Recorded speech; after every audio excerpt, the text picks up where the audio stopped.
देशभरातील लाखो विद्यार्थ्यांच्या भविष्याशी निगडीत असलेल्या नीट घोटाळ्यासंबंधित दररोज धक्कादायक माहिती समोर येत आहे।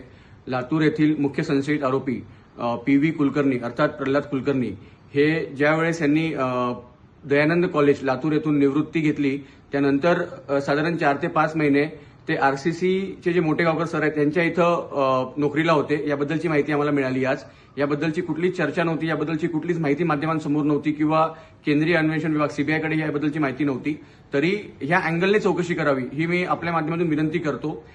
एनटीएला ज्यावेळेस यांची नियुक्ती झाली त्या दरम्यान त्यांनी राजीनामा दिला आणि नंतर ते पुन्हा स्थायिक झालेले।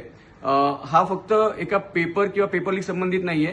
देशातील लाखो हजारो विद्यार्थी जे तयारी करतात आणि शिक्षण व्यवस्था जी आहे त्याच्यावर हा खूप मोठा एक हातोडा एक घाला होता आणि या संबंधित कोणतीही बाजू किंवा अँगल किंवा कडी सुटू नये यामुळे आमचा प्रयत्न आहे। त्यासाठी युवक काँग्रेस आम्ही अजून नवीन माहिती शोधण्याचा प्रयत्न करतोय।